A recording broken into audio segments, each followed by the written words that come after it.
Hello, and welcome to Arts and Entertainment. With Chris and Randall.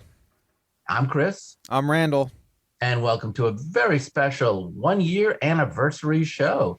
Randall, we have now been on the show together. We've had the show for a year, Yeah, this is the 52nd episode, which makes it a year, right? That's how we're about counting. 52 weeks in a year. Hey, folks, if you want to celebrate with us, please, as always, like, share, subscribe. And if you want to get in touch with us, Randall, what's the best way? We'll check out our website, chrisandrandall.com. There's links to just about everywhere our show is on there. And our Facebook page is a good way to write a comment. Excellent. Well, again, it's our 1 year anniversary show, and I realize I guess we're both a podcast if you're listening, and we're what they call a vlog cast if you're watching, which is just another version of podcast, but with the letter V. For those of you who are just listening, I made the V sign with my hands. Anyway, we have covered to a certain degree video and Facebook and variations on Vlogcast. But, Randall, it's dawned on me that we actually have never done an episode on the arts and entertainment as podcasting, which is very funny since we are, in fact, podcasters. And most of you right now are listening because you're into podcasting. So, of all the various things that we've covered, somehow we've ignored the very activity most of you listeners are doing. And it's interesting because podcasting is now more popular than ever. Randall, can I read you some very dry statistics Yes. that people love to hear? Dry statistics. So, according to the 2021 edition of the Infinite Dial study, over 55% of the US population have listened to a podcast. In 2020, over 155 million people listen to a podcast every week. Isn't that amazing? That's a lot of people. I didn't know that. Did you know that? No, I didn't think it was so many. I mean, they say about 68 million people listen to multiple podcasts a week, and that podcast listeners consume an average of 7 different shows per week. So many of you right now listening to us, you're really into podcasting, and you're listening to 7 different shows a week, and you got a lot to choose from because you know how many competitors we have, Randall? How many? We have 700,000 active podcasts with 29 million episodes available. That's a lot. So I gotta say right now, if you have your choice between me and 700,000 other shows, and this one episode out of 29 million episodes available, thank you.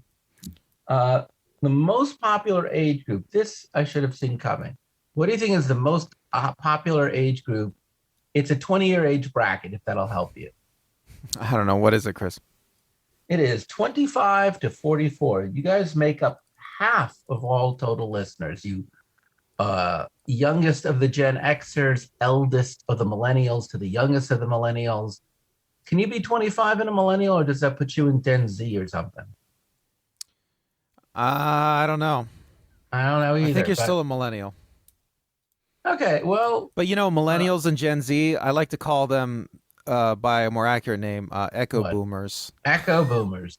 Hey, we love you all. And hey, Randall, even you are just slightly older than the average viewer. That said, I know because I've looked at our statistics, that we tend to skew a little bit older. Actually, quite a lot of our audience members, when I looked it up, are in between their early 40s to mid 50s. So kind of around the ages we are. So we tend to skew just a little bit older. But still, that's a large, healthy part of the population. The most popular podcast app is Spotify. Did you know that? That surprises me. I would have thought it was the Apple app. Well, the Apple app that's is second. number 2. And just literally as we were working on this episode, Apple announced yesterday they're going to do a pay subscription app where you get special episodes and early releases and a lot of goodies for a certain amount of months. And then if you and I want to be platformed there, we only have to spend $20 and I guess provide them with special goodies. But Can I The just Apple Podcast app was the first podcasting app. I mean, that's where podcasts started, and so it's no surprise that that was like the number one podcast app for most of the time, for the longest time. But yeah, Spotify becoming. So you're on Spotify, right, Chris? I'm on Spotify, and by the way, some of you right now are listening to us on Spotify, and some of you are listening to us on the Apple Podcast app. And if you're worried that we're going to make a second tier that's going to require you to give your hard-earned money, no. We're only going to give you our best work free of charge. Is that right, Randall? Yeah, I've never liked the pay model with media personally. Let me ask you though, Chris. So you're on Spotify. Yeah. You use Spotify. Why do you Yeah. think Spotify is so big with podcasts? Do you have an opinion? No. I mean, I think in fairness, both Apple and Spotify, if you're looking at recommendations, well, Spotify is good with recommendations, but I just read that the new Apple platform is going to steal kind of Spotify's magic and start recommending, if you like this, you'll also like that. I mean, that is Spotify's best ability, is they can kind of figure out what you like and find something else for you to like, which is kind of why they're doing well. And it's kind of why Apple's still doing their thunder. Did you know that 28% of the US population, or 80 million listeners, can now be considered habitual weekly podcast listeners? And that is up 5% from last year. Oops. And podcast familiarity is also up 5% from last year. Podcast listenership is up from 5% last year. Somehow, in the pandemic year of 2020, more people now than ever are listening to podcasts. Normally at home, about half, and then another third in their cars, and then another group, about 10%, on their headphones while working out, and then another bunch of people in various other ways. I guess they very unclear how. So yeah, you were going to say something. I didn't mean to interrupt you. I was just gonna say, yeah, it's nice. It's probably because of the pandemic year. That's all I was gonna say. Well, it's one of the factors that's going on here. I will say that podcasts have been trending ever since about 2015, and they're becoming increasingly popular. They certainly picked up a lot in this past pandemic year, and we're going to talk a lot about why we think podcasts. That's really the theme of the show today: is why. Why now? Why are podcasts so popular? What are they supplanting? Makes them different? What makes them the replacement? But before we talk about now, let's go back. Randall, take us through the origins and the history of the podcast. Well, the podcast is an interesting emergent format. It was a combination of a couple different things. I mean, it all starts with I want to say push notifications, or RSS, really simple syndication. The whole notion What year of, would that be? geez, I'm not sure. Like we're talking like late '90s, maybe. Well, I had heard that it began in the early '80s as Well, an there were actual people that started doing like radio shows, shall we say, audio shows, and they would post them online. But the whole idea of the podcast was that it would leverage RSS, and RSS, the word feed, like Facebook has now like sort of stolen the word feed, but the word feed was first used to describe what you'd get with RSS. So the idea was, okay, you have all these websites, and what happens when somebody updates their website? Like, let's say you have a blog. Somebody puts up a new blog post. How would you ever know they put up a new blog post unless you went to their page? Well, you solve that problem with something called RSS, the feed. So the idea is you get an application, an RSS feed reader, that shows you all the updates on your favorite websites. And then somebody got the idea, well, why don't we do audio posts too? And then somebody could see an audio post in their feed. And then Apple Podcasts came out. or Apple iPods came out, is what I should say. Apple iPod. And for all the Oh, young I remember kids, those. Yeah. yeah, for all the young kids, it's like iPods don't Like even exist anymore. 2000, 2001, something like that. Yeah, so the iPod was um, an Yeah. MP3 player, and MP3s were kind of revolutionary because they were a compression format for audio that um, that took a lot of audio and put it into a tiny space, and the sound quality was still very good. So you could fit like hundreds and thousands of songs on a little tiny device. And Apple came out with the iPod, and that became the most popular MP3 player. And so now you have the iPod, you have this idea of the RSS feed, and you have people able to record audio on their computer and compress it into an MP3 format.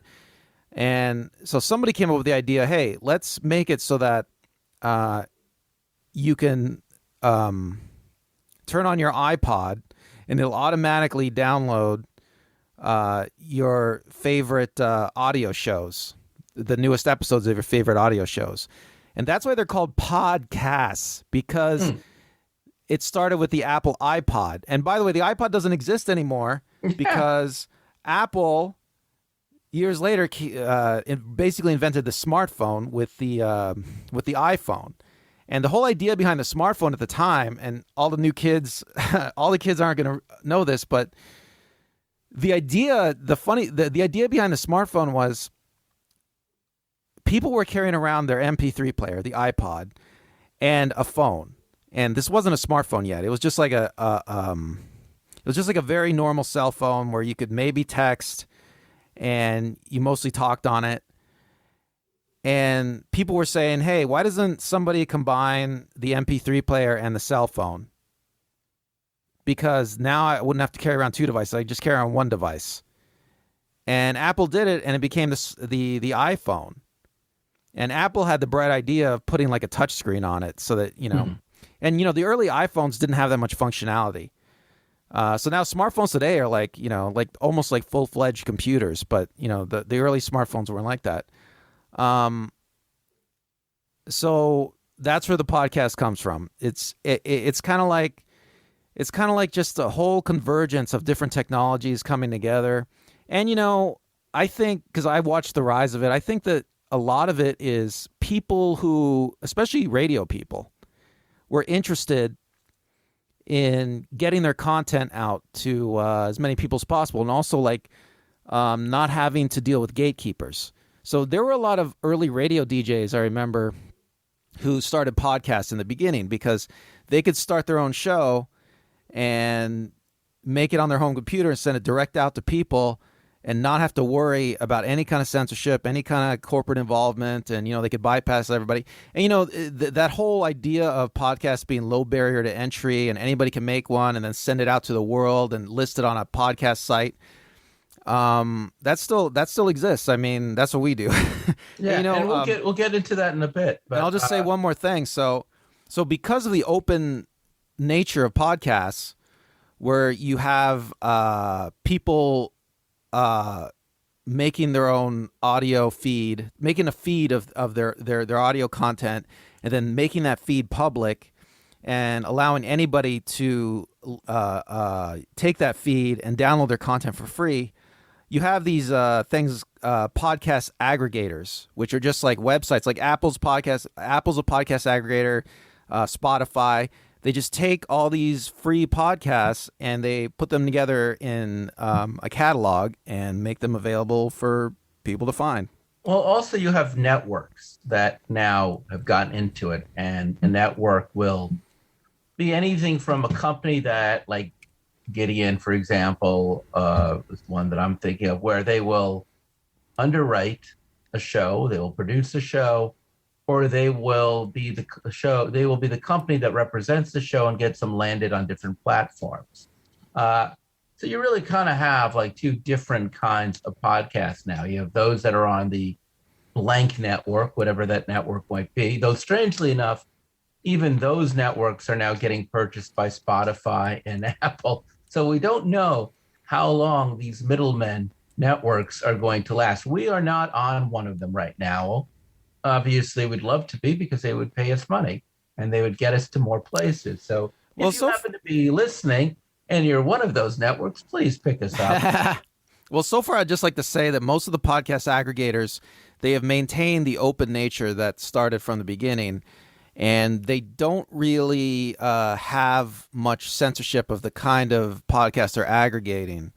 And I'm kind of surprised by that. I always thought that it would eventually change at some point in the future. But so far, I mean, this is why there's so many podcasts, because anybody can start one and it gets aggregated in one of these services. And so we've addressed why, and we'll get back into it a little bit later, maybe why they are easy to make. But we'll get more into the nuts and bolts, I promise, folks, later. But really, the question is, why have they become so popular? Because a lot of things are easy to do. Not everything's popular. Now, it's a weird deal because I think that certainly something that caught my eye back in 2015, 2014, when I wasn't myself very much into podcasts at all, is when Barack Obama was president of the United States and he had given a podcast in some stand-up comics garage in Los Angeles. Mark Maron has a show. I hadn't watched it at the time, called WTF, which, as you just say, it's things that you can say, which is short for what the fuck. And the president of the United States was doing a podcast there. And I thought to myself, what's going on? What's that about?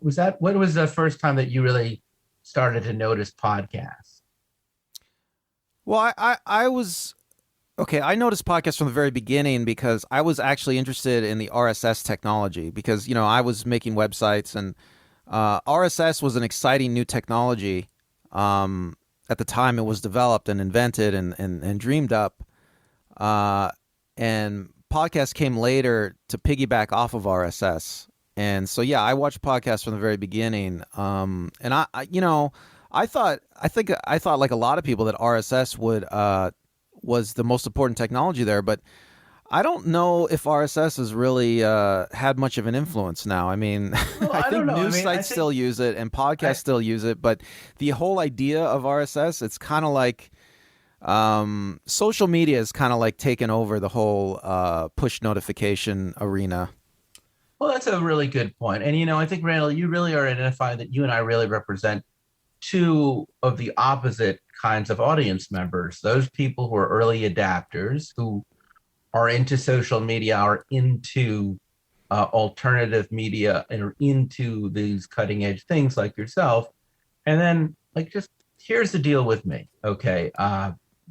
For years, even before I had a smartphone, even before I had an MP3 player, I had a cassette recorder with a radio, and I loved listening to NPR whenever I was commuting to work or anywhere. And I would just listen to NPR. And you and I used to even listen to NPR on your car radio when we first met.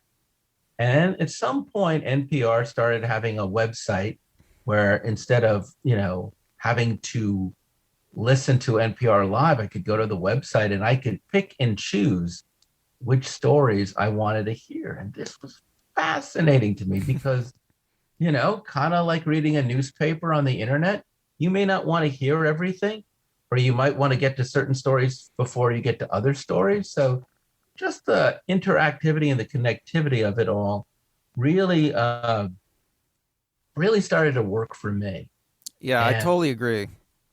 I know that the whole thing with the internet is you could pick and choose your content, and it's so weird to go back to traditional TV where you just have to turn the channel and you have to wait. You have to hope that they show you something you're interested in. I mean, it's so weird to me that there's all these streaming TV watching services now where like Pluto, for instance, where they are trying to recreate the television experience by giving you channels where you can't control the content. I mean, why would you want that?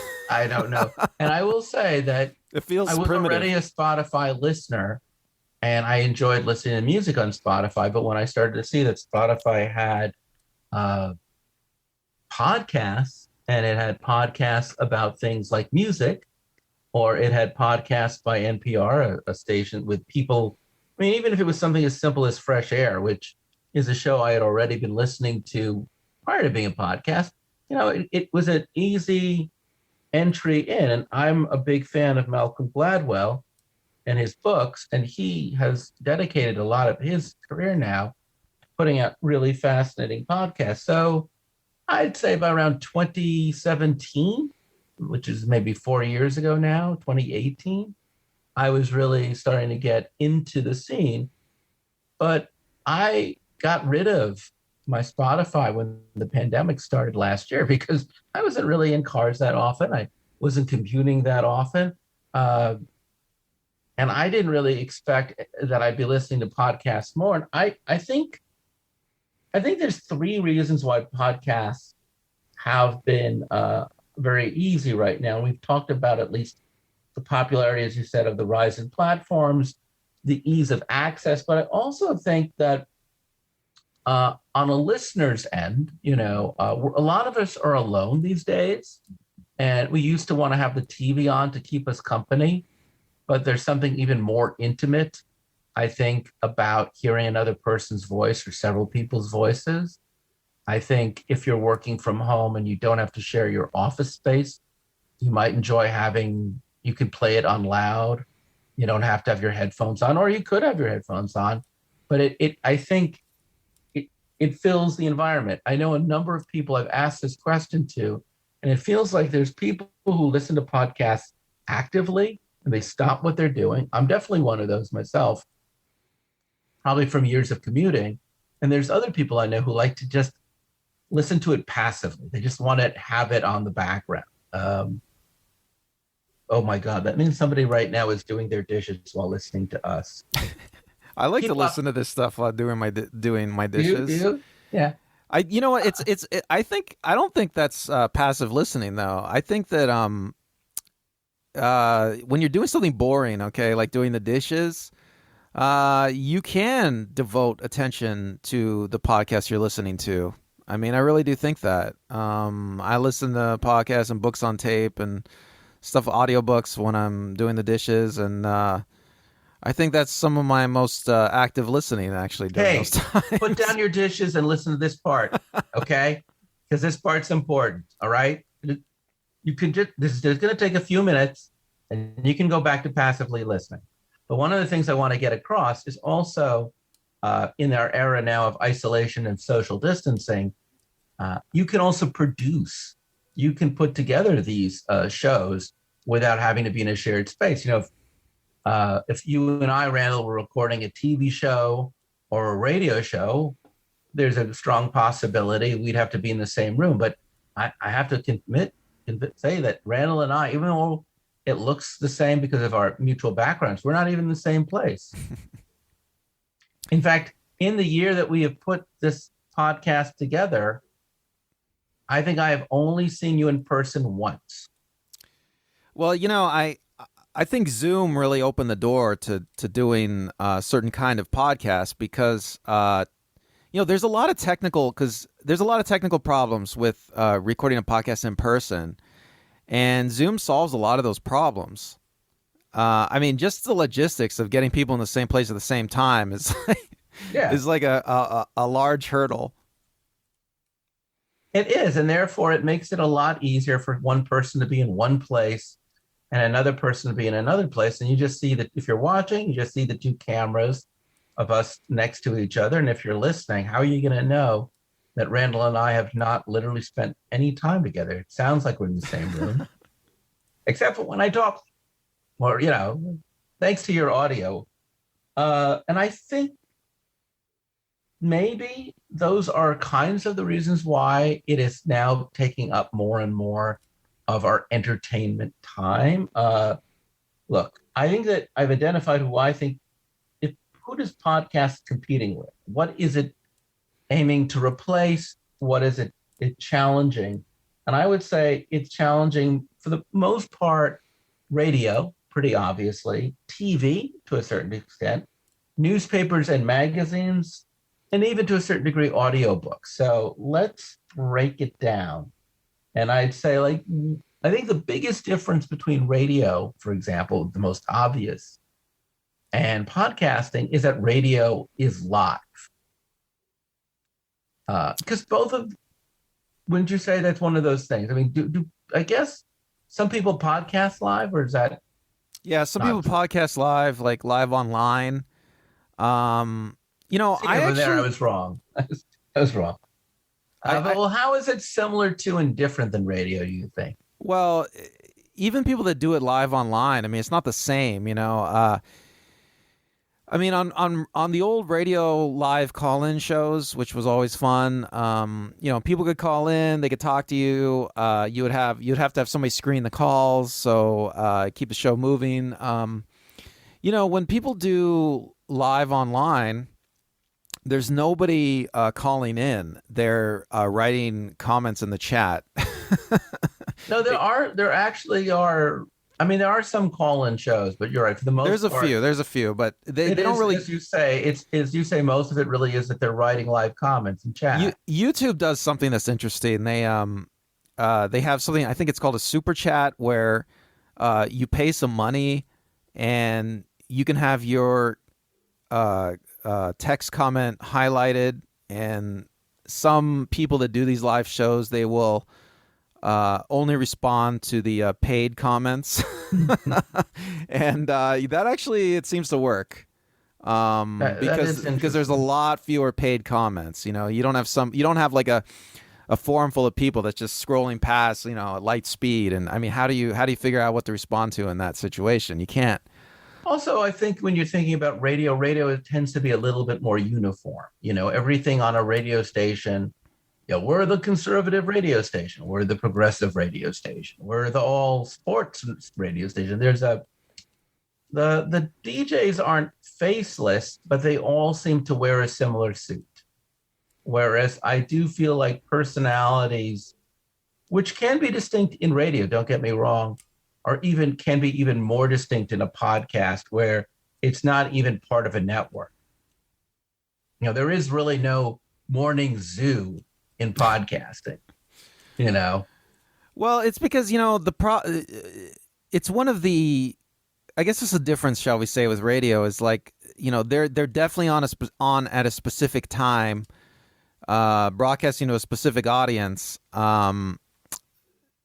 So they're really trying to fill time and keep that audience listening during that time. Well, that's a Uh, very good point. And I think it's really, and I'll like open this up to TV because I feel like in many ways TV and radio are almost identical in this way. And is if you look at an interview show on radio or an interview show on TV, and I've done interview shows on radio and television, so I'm pretty familiar with the format.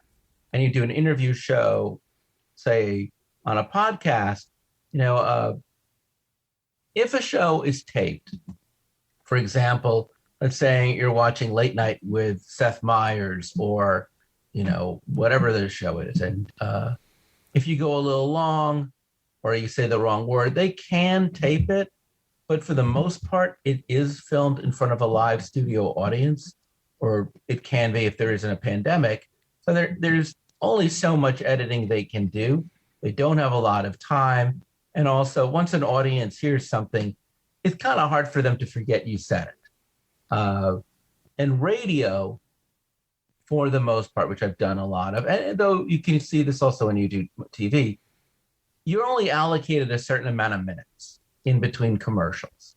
So if you're only allocated a certain amount of minutes between commercials and you're interviewing someone, you really need to know the questions and the person you're interviewing needs to know the answers, and everything really has to be tight. And sometimes that means that the interviewer is going to ask very simple questions, very direct questions. It means if you ever do those shows, you better answer quickly and sharply. And until you get very good at it on either end, it tends to end abruptly. Or if it doesn't end abruptly, it feels like here, let me do this with you. I'm gonna have a conversation with you right now, as if we were on a TV show or a radio interview show. okay. And I'll say, so Randall, I hear you want to have some milk. Yes, I want to have some milk. Where's the What kind milk? of milk is your favorite milk? It's the non-fat kind. Non-fat is the best. Where do you normally get your milk from? The grocery store. Thank you so much, Randall. And we'll learn more about milk next time we have you on the show. See, that's what I'm saying. Like there is a tension in the conversation, and there is, even if it's done professionally, you may not notice it, but no one in real life is going to talk that way. Whereas, let's talk about a show like, since we already brought it up, we'll talk about maybe WTF with Mark Maron, or Fresh Air with Terry Gross, or the Joe Rogan Show, right? What is that called? Is it just called the Joe Rogan Show? I think it's the Joe Rogan show. Yeah. Now, I do know that, Fresh Air really originated in radio. And I know that Mark Maron had a show similar to WTF when he was on Air America. So again, it comes out of a radio background. But to my knowledge, Joe Rogan, that's pure podcast. Yeah, Joe Rogan started the show. Rogan's main innovation, I think, when he started was he was going to do an interview show, which is what a lot of podcasters do. But his main innovation was he was going to do a 3-hour or longer interview. And I'm surprised he even got guests, but he did. And that was brilliant because, just by doing that, he was able to go in depth and have actual conversations with people. And also, over the course of that much time, the mask falls off. I mean, you can only really have so many talking points. Yes. You can only be so guarded for so long. And then eventually you're going to break down and just expose your real self. Well, I have seen interviews on Joe Rogan's show. I think it's called the Joe Rogan Experience, actually, maybe. But anyway, I have seen interviews he's done where somebody tries to be guarded the whole time.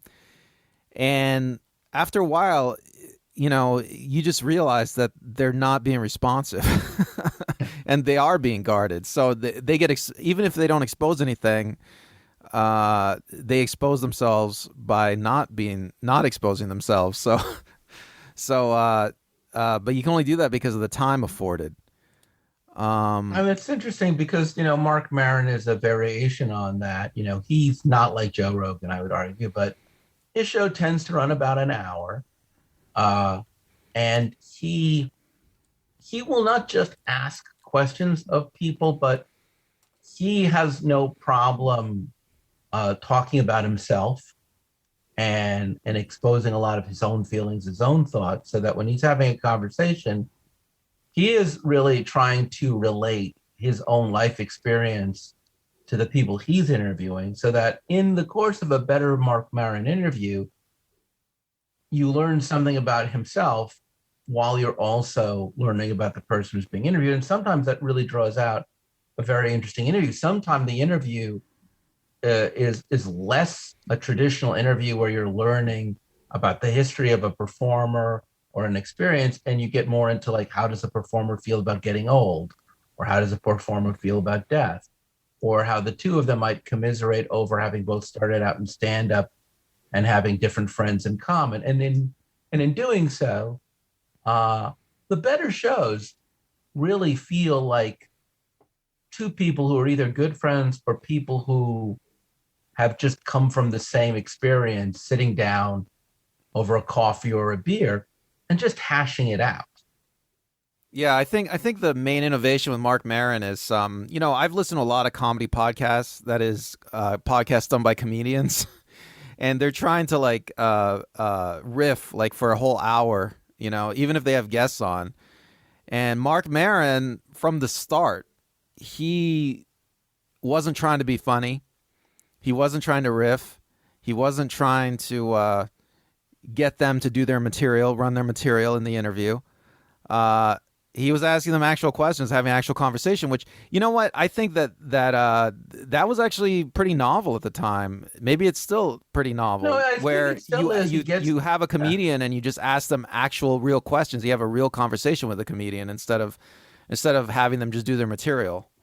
But on the other hand, I like it when you have someone like a Frank Langella or a Joe Pesci or Joe Pantalone come in who is just a dynamic energy. And instead of trying to fight the guy, just let him go at his own speed. If he wants to come in and reminisce about his youth, talk about the biggest mistakes he made as a young man, or about how he auditioned for something, it's exciting because he won't stop the natural energy that the interviewee has, and those are some great episodes because he's just along for the ride. He is willing, and I don't know if this is by choice or just by the fact that maybe this is true for Joe Rogan. I don't really listen to Joe Rogan, but even the faults of Mark Maron, his own shortcomings, you start seeing his jealousies and his pettiness and his cluelessness. And you don't, because he's a well-intentioned person, you don't dislike him for it. But you also see, like, we're so used to interviewers hiding enough of themselves that you don't see their weaknesses, that to see him with his own vulnerabilities. Look, he lost his girlfriend this past year, and there's certain episodes where it just starts to kind of overwhelm him during the interview, and he doesn't stop the interview. He just works through it. And a lot of people have, certainly some people have lost people during COVID, and a lot of people are losing people. It's just part of life. So to watch someone just be unguarded and open about their humanity, especially during a crisis like this, I think can be very effective.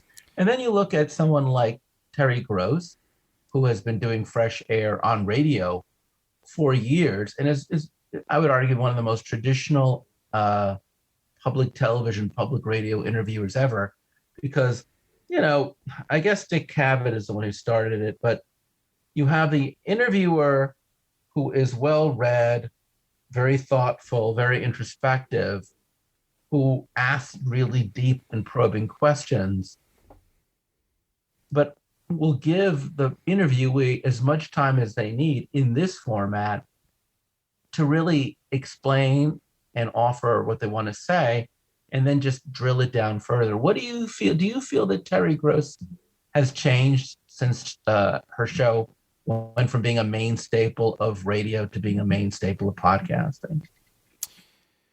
I don't listen to her show that much. I'm not really a huge fan of Terry Gross. I'm not. I feel she's a little bit too much of a mainstream interviewer, like you're saying. She has guests on her show that are trying to promote a project, and then she that's asks them true about for the Mark project. Maron as well. I mean, these are booked hosts, guests, so they're almost always there to promote. Right. But my But you point want to is that, get, but you want to get past that, and I don't know if I don't think Gross so, gets because that far I mean, past that. Mark Maron, we've just praised. That's all he does now, is just get people who've got something to promote. Maybe Joe Rogan doesn't. I don't know. Again, I don't watch Joe Rogan. I don't vibe with Joe Rogan. I'm not saying he's bad. I'm just saying I'm not into 3-hour podcasts. But I will say very subtly, I do feel that she has grown as an interviewer because she is working in a different format. So we've talked kind of about interview shows, but the other thing that I feel, if we look at it, it looks a lot like magazines and newspapers, right? Like podcasts in a way now have become like a source for news and information, which has never been more necessary again. But during a pandemic and an election year, and also George Floyd. I mean, we had so many things going on that required reportage. And I think what's happened here is that TV news TV news is really about chasing the headline, wouldn't you say? Yeah, sure. That's what all news is about. It's about Well, the no, but story. TV news more and more over the last couple of years has been less about going in deep and more built on either two things. If you watch news today, not read news, but you watch news today, it's either about what are the top 5 breaking stories, or it's talking heads, right? Opining on Yeah, I mean, those I top see what 5 you're stories. saying. TV news has definitely it's definitely concerned with what's going on in the moment, what's going on right absolutely at this moment, It's not and big on context. you don't ever get beyond that Yeah. It's not anymore. big on context. You don't really, things are happening, but you don't really ask the bigger questions like the why and the how. It's all just the bold part. And even the people who are on these shows offering their opinion, just like the interviewees, they're kind of stuck in that very tight corner of you only have a couple of seconds every minute to volley before it's time for the commercial. So what you're seeing now, and it's interesting too, because network shows have a more mainstream tilt, right? So the kinds of people that you'll see are much more establishment people. But on podcasts, like I don't like Pod Save America, but it's certainly one of the most popular. I don't like it. I just don't like these guys. But it's very popular, and it does. That is a show where you have people who would not traditionally be in the podcasting world, even though they did mostly work for the Obama administration, going in deeper. You have the New York Times has one that goes in much deeper. Yeah, I want to say Shows that. like Young Turks and go on. Yeah, I just want to say, yeah, the talking head stuff, I do like it. I mean, because like you're saying, you can get a little bit more nuance. You can go a little bit more in depth in these stories. Bill Maher's show on HBO is a good example of that. Um, But but imagine if Bill Maher had a podcast. yes, it would probably be great. But his show is, his show on HBO is almost like a podcast. Well, but his show is limited. But the problem is his show is limited by the constraints of time. And True. that like if you listen to Bill Burr's Monday show, that is not limited by the constraints of time. And I believe Bill Maher just did a WTF. I'm really looking forward to listening to that. But what was the point I was going to make with you?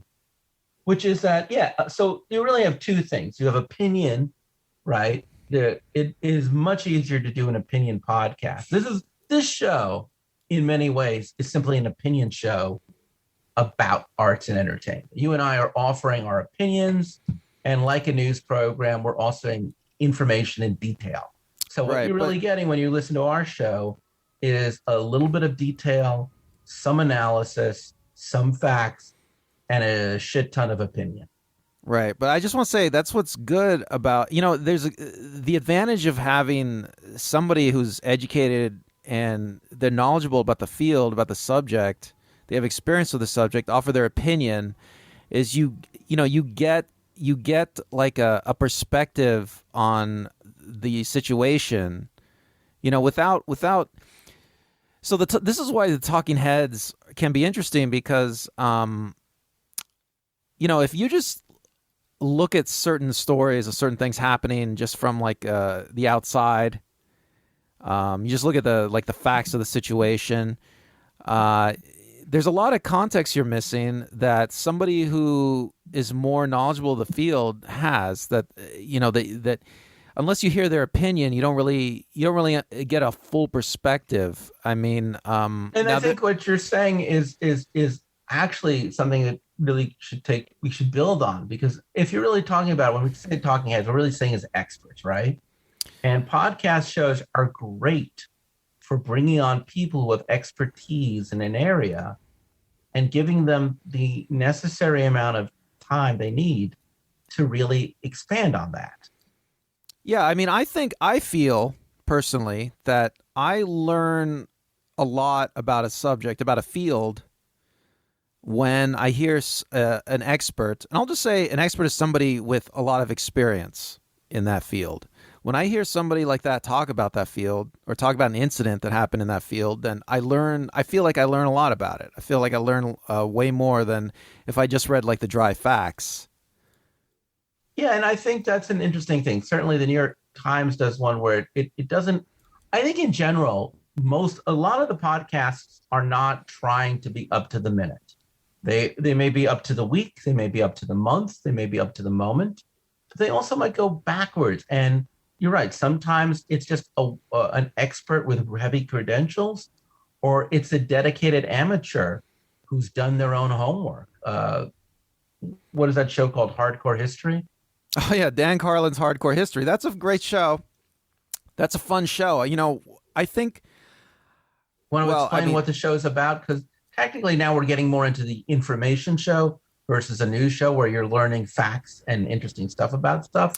Well, I just want to say, well, okay, I'll just give my opinion on like what Dan Carlin's doing. There's this certain way And maybe this is exactly what we're talking about. There's a certain way, it's good that you bring it up. There's a certain way that people have traditionally looked at history, is they look at it by just trying to sort it into different facts and events, and they don't have a deeper analysis. And I think that the whole reason that's done is because they're trying to take the politics out of history. And I don't think there is a way to take politics out of history. Politics, in my opinion, is just new history, and history is just old politics. And so somebody like a Dan Carlin goes back, and he's putting the politics back into history. He's putting the cause and effect back into history. And sure, some of the things he says are probably opinion, okay, but you can't analyze reality without some opinions. I mean, if you just look at reality as a set of facts, then you're missing a big picture, I feel. And Carlin is able to do that, go back at history. If you just look at history as just like not as a narrative, it's just a series of events that are completely unrelated, then what's the point? And nothing makes any sense. There's no reason to even look at it. It's just a box full of unrelated toys. And the thing about Carlin is he's not, to my knowledge, a professor of history. He's well educated and well read, but he is in some ways an amateur in that he's not a credentialed professor teaching anywhere. But on the other hand, he has an opinion, he is an enthusiast, and he knows how to take a subject and make it very entertaining. A really other great example of this is somebody that everybody really likes is Malcolm Gladwell, who one of my favorite podcasts that he does is called Hidden Brain, where he takes case studies and it has a story, and he goes into depth about what's going on in the story. Then he talks to experts to elucidate on the story, and it all feeds a central theme about how the brain works. And he does a lot of different podcasts. And I'll just say right now, if you ever see the words Malcolm Gladwell in podcast, whatever it is, listen to it. But it's really interesting. Him, most of us know him for his wonderful nonfiction books like Blink and The Tipping Point. He just put out a new book. I think it's called Talking to Strangers. And it's a good book. But he also put out an audiobook.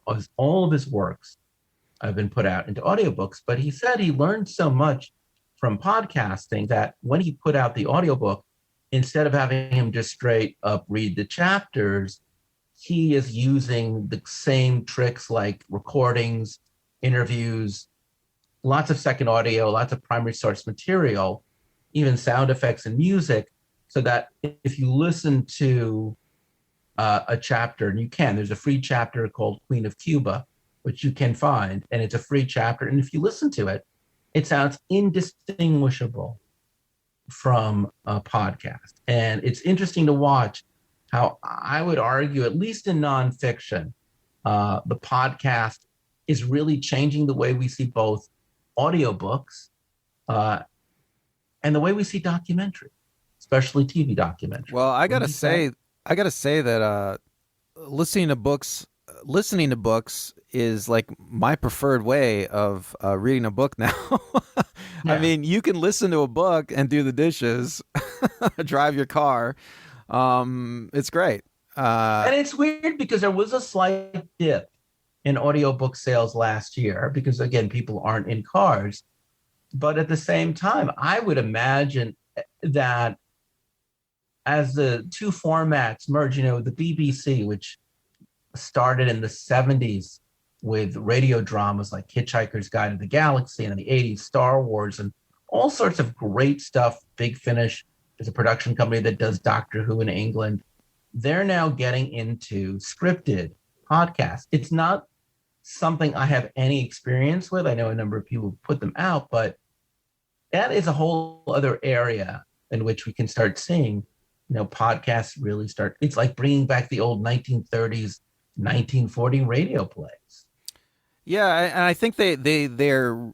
I think it's the podcast that really is making them think they can do this. Yeah. Because if they were just throwing this stuff on radio, no one would care, but now that they can put it on a podcast, you can download the whole show, you can download the whole story, you can listen to it all at your leisure. I mean, it makes total sense. So, in many ways, the podcast is revitalizing things that were dying in radio, or revitalizing the audiobook to something more than just a person reading a book. And I even think to myself, because I've been watching Alan V. Farrow on HBO, and it's one of the many documentaries that you see on HBO that also come with a supportive podcast. Actually, even the scripted works on HBO and other shows now, like Walking Dead has one called Talking Dead. Oh, And the idea of podcasts as supplementary materials to shows you watch, either to cover facts that they didn't have time on the show and do a deeper dive, or just to get the people who are part of the show to talk more about the process of the show. Well, so you watched the HBO documentary and then you listen to the podcast on Yes, and Alan there's V. a Farrow? podcast for each episode so that you get more background information that they can cover, because again, there's only so much you can cover in a 1 hour episode on HBO in a documentary. Okay, You add another hour of a podcast, or an hour and 15 minutes. all right, so that's interesting. I didn't know that. So would you say so the podcast just expanded on each episode? The podcast on most documentaries I've watched tends to expand and provide even more background, more context, because even in TV, just like in film, but they're, they only have 4 hours to tell this story. Well, yeah. Well, I was just want to say, and from working a documentary, you're always trying to cut things down, but there's things that you cut. The more you cut, the less context you have. Yeah, if you're working with distributors with a documentary, the distributors are going to be demanding certain time limits, and video content is way more expensive than audio content. So right. That's another advantage of podcasting. I guess I don't know if we touched on, but podcasting can be very inexpensive in comparison to other types of media. I mean, maybe even it's more cheaper than writing even.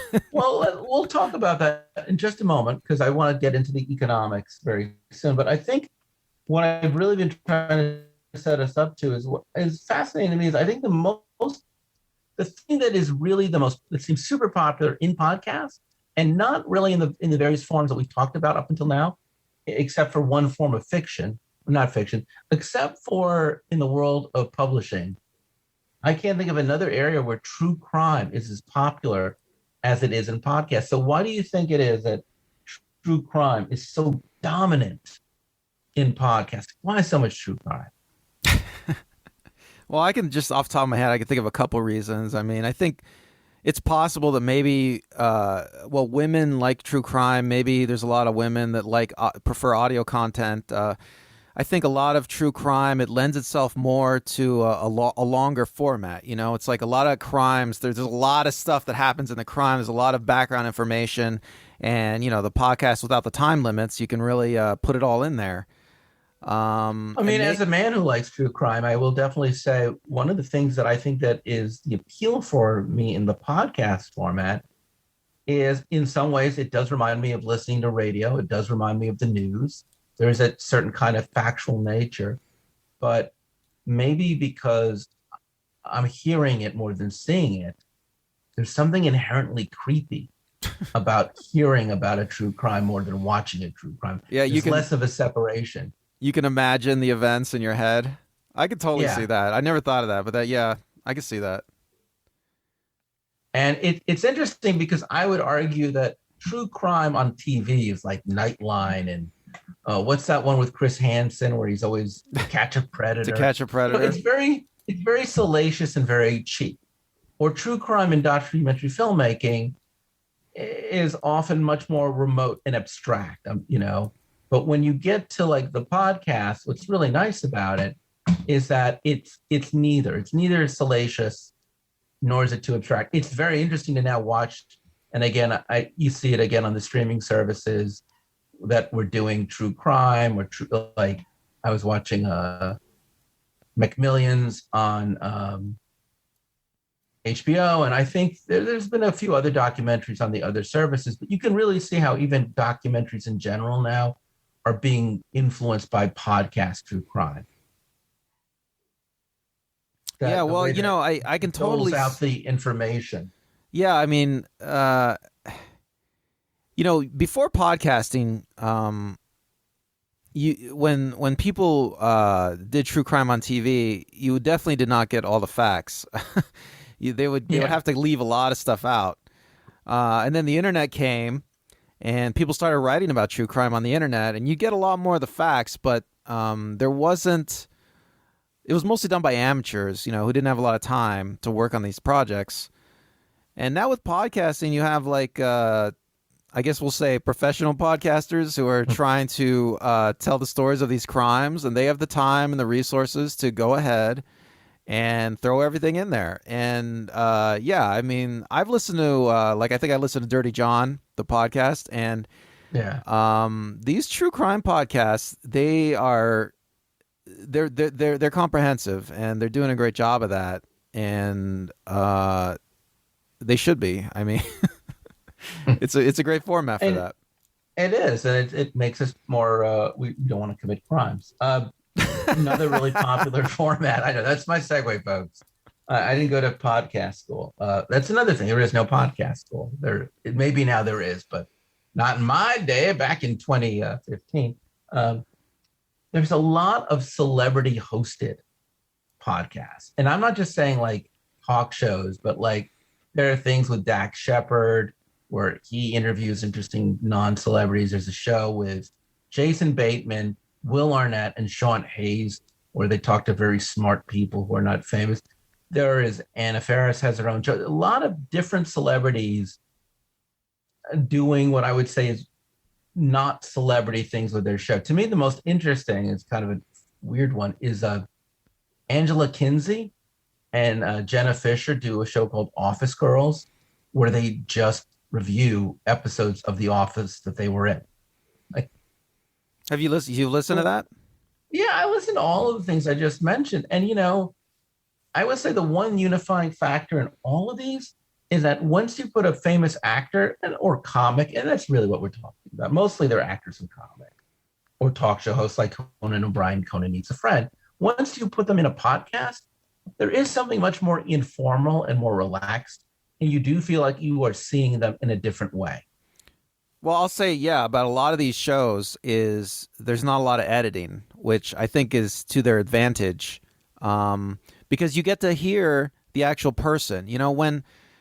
When they show interviews on TV, most of the time they're heavily edited, and they try to hide the cuts.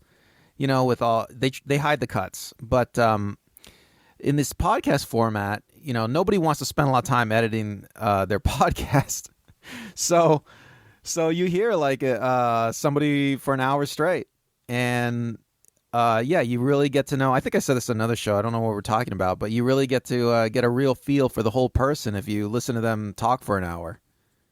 Especially in a year where most of these people, what they do for a living is on hold. So you have a lot of actors and interviewers who cannot act and cannot interview, and they're just sitting in the house waiting for Instacart to arrive and trying not to die. And they're not wearing their nicest clothing. They haven't had a haircut.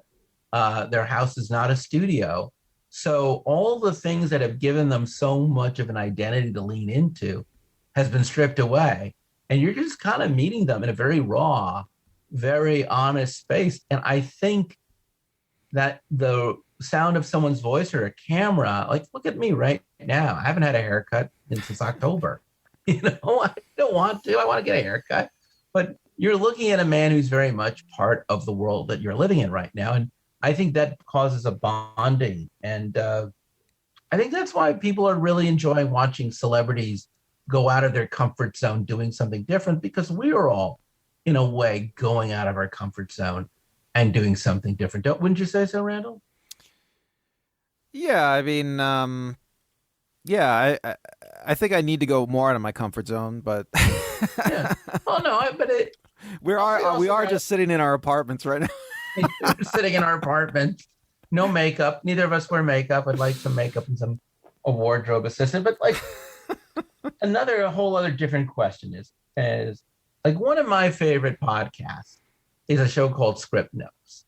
And on Script Notes, all they do is Craig Zadan, who wrote Chernobyl, and I forgot the other guy. They just talk other screenwriters, and they go like page by page, beat by beat. I mean, they just drill down so hard. And if you're like me or you and you want to be a better screenwriter, oh my God, we're revealing ourselves. Uh, it's a brilliant show to watch because it's like a master class in screenwriting. It's actually better than master class's own screenwriting program, which I have. Uh, Well, this is I don't exactly what think I I'd was. recommend it to my mom. You know what I'm saying? Like it's just not a very good show unless you're so. If you have like they use words that if you're not in screenwriting, you're not gonna what the fuck, what are they talking about? Right. This So and is then there's other shows, you know, like the one I just mentioned, the New York Times, where they'll just talk about an issue of the day, like George Floyd, or there'll be a show, where Conan O'Brien is just yucking it up with Anna Faris. So my question to you is, do you think podcasts are a better medium for generalists, people who just want to know a little bit about actually want to know a little bit of everything, like a show that this week will cover the Roman Empire? Like, okay, so sorry. And this is what we're not editing because look at what I'm doing. I'm making a mistake and I'm just going to reframe what I want to say. What I want to say is as follows. You have a show like Script Notes, and Script Notes just is for screenwriters. Then you have one of those things like Hidden Brain, which weirdly enough is a generalist show because each episode covers different things, and depending on your interests or how we made that, which is a show about how things are done or a show about how people start a business, they're for generalists if you want to know a little bit about something. So do you think the podcast is a medium better off for people who just want to get all the way drilling down like a warthog? Or do you think it's better for the fox who wants to just skip around? Well, I mean, I guess for the listener, it's better for your generalist because there's like so much different stuff you could look into. But for the podcaster, it might be better to be a specialist in something. Joe Rogan, he is a generalist, but he is a stand-in for his audience.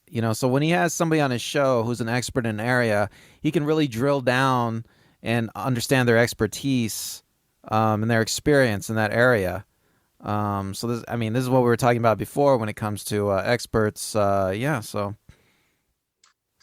are there any favorite podcasts that I besides Joe Rogan that you failed to mention you want to just recommend Well, to people? I love Radio Lab. I love This American Life. What else do I like? There I can't think of any right now. Any more than that? There's a few podcasts I've listened to. I mean, I you know what I Uh, tend to not subscribe to podcasts. Oh, Freakonomics. I love the Freakonomics podcast too. I tend to not subscribe. I tend to like go to podcast websites and look for episodes that sound interesting and then just listen to those. That's generally what I Me do with too. Me podcasts. too. I tend to do that. That's so funny. I do that as well. I cherry pick everything. Even WTF. I'll just listen to. I like this show called Working It Out with Mike Birbiglia, who's a comic and a storyteller, and he interviews people. But I like what he does because he's not an a-hole like Joe Rogan and the other two people I forgot to mention. Mark Maron's an a-hole in a way, and even Terry Gross is a bit clueless. Whereas I like Mike Birbiglia because he doesn't attempt to be the smartest person in the room. And he does ask people, like, what are you working on? And can I help you? And here's what I'm working on creatively. And maybe you can help me. And he only picks people who genuinely interest him, which is different. He doesn't pick people who are there to promote anything. He literally only will do the show when he feels like it. And then the conversations are always between people that he really has affection for. So I like that show a lot. I do like both the Wall Street Journal and the New York Times and NPR all put out shows that are basically an in-depth 30-minute look at what's going on in the world in one particular article. And Script Notes is great if you're into screenwriting. Uh, there are really, I would say, use Spotify. You know what I'm saying? Oh, storytelling. Hey, folks, if you like storytelling, I know a number of really good storytelling podcasts, including Storyworthy by Christine Blackburn, where she interviews people to tell stories and she asks backgrounds on the story. She also does a show called Story Smash, which is a storytelling game show, which she puts out in podcast form. Who else? What else? There's lots of really good. I've done podcasts, and well, there's our podcast. So let's talk about us, Randall. What inspired us? What What is what? No, how did we get here, Randall? I How think did it was we get here a year later of our lives? What the hell are we doing? Whose dumb idea was it to even do? Oh, it was your idea to I do think it, it was my idea. Well, it was because COVID hit, and we had always talked about doing a podcast. We recorded some episodes of another one years ago where we tried to do it, which we shall and never speak about because all we did was we just sit in front of a mic. I'd look at you and you look at me, and then we would proceed to get drunk. I didn't think it was that bad. But yeah, it was different. It was a different I was going format. through a lot of things. I was 49, and who knows? Maybe You were one day single. we'll be You were a back. single man back then. Single, angry, sad man with a lot on his mind. You know, I guess when I want to tank my career or when you want to blackmail me, that's what There's no. I've but listened yeah, to them. so There's nothing bad on there. I yeah. guess. COVID hit, and I usually work as a photographer, videographer, and I usually recorded live shows in theaters. So like that whole like half of what I used to do is gone. I mean, I have a day job as a lifeguard, which went away also for a time. It's back now, but so I had a lot of time on my hands, and I had already set up a lot of the infrastructure you need for podcasting. I mean, this is a real podcast, by the way. I mean, some people do what they call a podcast, but really they're just posting to YouTube or something. So we have a real podcast. And I had already set up the infrastructure, so I just had some time, and and also Zoom. I mean, I had started using Zoom. I don't know when Zoom came around. Like it's relatively new, and Zoom really allows you to do a podcast fairly easily. I mean, I would say that when you first said to me, "Hey, let's do a podcast," I was very hesitant. I didn't feel that the last time we did a podcast, it was an experience I wanted to share with the world. I didn't want to do it. I was kind of freaked out by the pandemic. So, I too had a day job. It got slammed working as a bartender in a theater. It's still, thank you, EDD, for underwriting this show. It really is it's one of our sponsors, unemployment. the state of California. The state of California, thank you. One of our if you're unemployed, don't forget the state of California's one to live.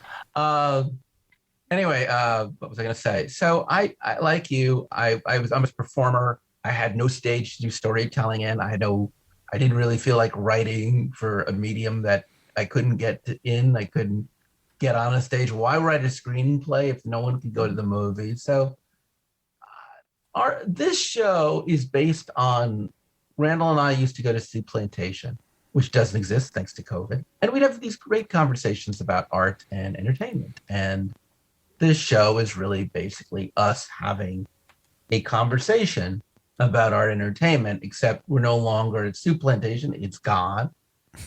We're no longer sitting next to each other drinking coffee or beer, thanks to you. Well, we both got vaccinated. So, Randall, I really hope to one day sit in the studio with you. So that's what inspired us. And it's weird because what inspires you isn't always what you end up doing. So one of the things I wanted to talk about, since you've already talked about the fact we're a professional podcast. So you handled this part. You got us on all these various platforms. Yeah, right? if anybody's interested, I do all the technical stuff. So how did you get us, like if someone is listening and they want to start their own podcast, like what were the things on the technical end that you had to do to set us up? Well, if you're going to do like a real podcast, quote unquote, you're going to need a hosting service. I mean, you could host it on, you can make a website, host it on your own website, but you're going to need a place to host the episodes, which is what I'd recommend. You don't want to do that yourself. It's too much work. And I think there's only actually 2 websites in the entire world that actually do that, host podcasts. And one is Burberry and the other one is Libsyn, and we're on Libsyn, and So you have to get an account on Libsyn. You got to upload your episodes to Libsyn. And then also, on top of that, I decided that since we're using Zoom, we could do a video portion of our podcast as well. So I just independently upload each episode to YouTube and Facebook as well. And that's it. So I mean, to have like a real podcast, you need to have you need to subscribe to one of those hosting services. I mean, technically, because you want an RSS feed and you want that not a heavy to go barrier out. of entry for people. No, it's not. I will say how we come up with our show. So every week, we come up with a new topic. Well, that's not true. Some weeks are just part 2 or part 3 or part 4. But normally the way it works is Randall and I will have a discussion, often right after we're done recording, where we'll pitch ideas to each other. And then one of us will go online and start doing research, and then we'll call each other and we'll hash it out. And then I'll write some stuff and he'll write some stuff. And then we'll come up with these things called talking points, where we literally outline the conversation we're going to have, and we follow that to a degree. And then we get off script because nothing is ever exactly the way you planned it. Sometimes if the show goes really long, we'll break it into 2 episodes. And then we promote the show. Randall, how do we promote the show? You are also the guy promoting us. So, I haven't put a lot into promoting it. I've spent some money on advertising on Facebook. Well, thanks. Well, that's the thing. It's kind of organic. So one of the things that we think about when we promote the show, when we come up with ideas for the show, is we really give a lot of thought of who our audience is. And this is why I always ask you to comment and share and give us your opinion, because the people who have commented and shared are people who have helped shape the show. We came into this with no idea of who was going to listen to us, what makes us, who's our audience. So I can say right now, not forever, but right now, it really seems like the people who are the most ardent about listening to the show are people who are roughly around our own age, people who are anywhere from their early 40s to their late 50s, people who came of age in the 70s, 80s, and 90s, people who like rock music, people who like punk rock, people like movies, people who like, for the most part, I'd say traditional media. Most of the people who are like our age grew up back in the day where there was HBO was considered kind of groundbreaking. All of us may have iPhones or some kind of smartphone, but we're not living our whole lives on the internet. What do you think about our audience? I think about them a lot when we put these shows together. Do you? No, because no, I don't think about the audience. I just, I try to treat myself as the audience, and I try to do what I would want to hear, what I would want to do. I mean, I feel like we're trying to make a show that treats art seriously, and I think that's rather novel. I mean, I don't know if there's other shows like ours actually, but I don't know. I mean, I definitely think about myself. Obviously, you've got to do it for yourself, or why do it at all? But I do think that our audience and ourselves are not that dissimilar, and that's okay. What have you learned in this year of podcasting our show? What are the big revelations that you or one at least? What's the takeaway? What is something you discovered? What have I discovered? It's a lot harder work than I thought it would be to do a podcast. I mean, it would probably be easier if I didn't do the video portion of our podcast. But yeah, I mean, I have to record every show, and then I have to listen to it to make, if I need to cut anything out, which don't always have to edit, but, I mean, the tops and bottoms at least have to be edited. There has to be some kind of editing that has to be rendered out. I mean, I kind of, when I first started, I envisioned doing this podcast as something that wouldn't be time consuming. I mean, that was the main thing. I wanted to make something that was quick and easy, quick and easy content. That's the dream. Anybody that makes content, that's always the dream. You want to make content. It's a crack dream. Okay. I'm just telling you whoa, that's like trying to be famous doing this. Another thing, you're not going to get famous doing a podcast unless you're one of 5 people in America.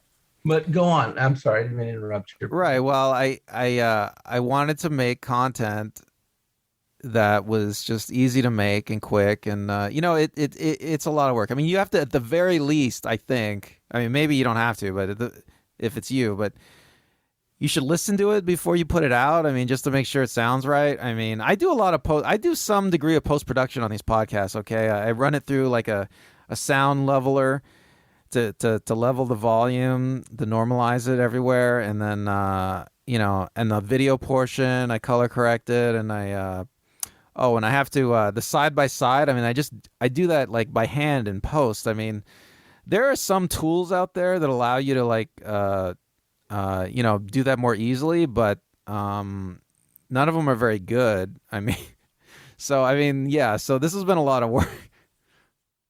Yeah, I hear you. What have I learned? Thanks for asking.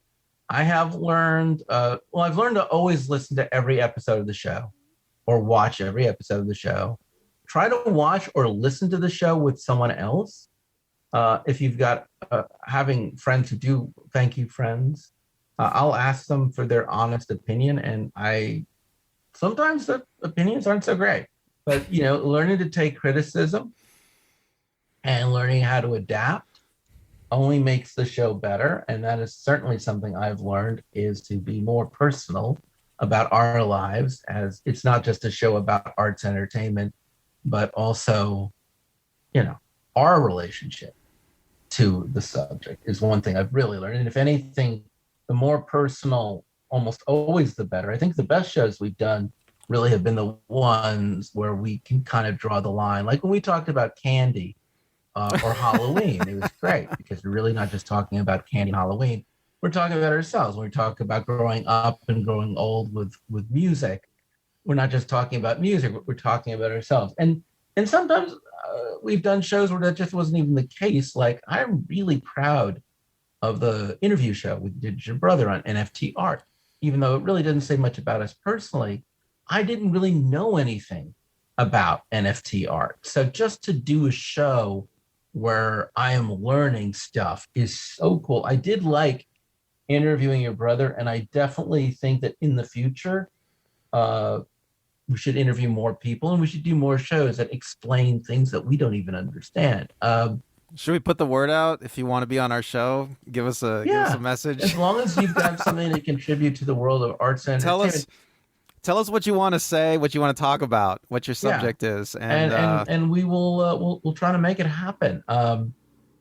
So yeah, where do you see the future of our show going? I see us doing more and interesting things, spanning on the theme of art and entertainment, sharing both our views and opinions and ourselves. well, before I get to that, just let me say that one thing that surprised me about the show is Yeah, I feel like we've done some fairly opinionated shows, right? I mean, would yeah. you agree with that? Oh hell yeah! We our Bernie Sanders Mitten show.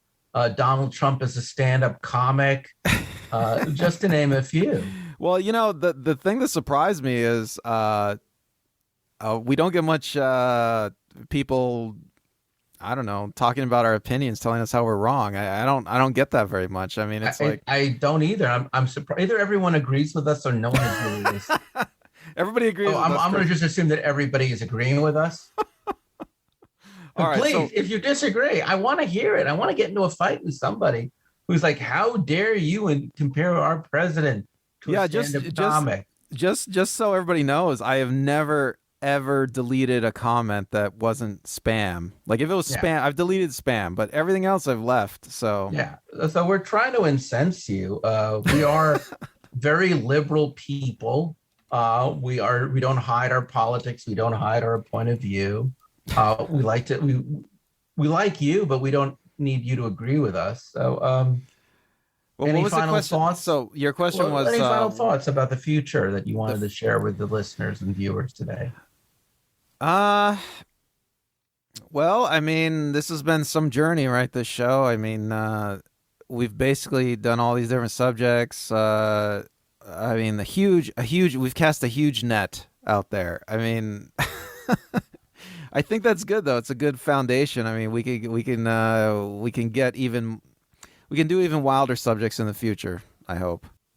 Do things we never thought we were going to do find whole other areas that we wanted to explore. I know in the year to come, we are going to only further expand how art and entertainment interact and shape our society, and how art and entertainment reveal something not just about the human condition in the general sense, but about our own personal condition. In doing so, I guess we will learn not just about art and entertainment, but we'll also learn about ourselves in relationship to arts and entertainment. So thank you for this journey.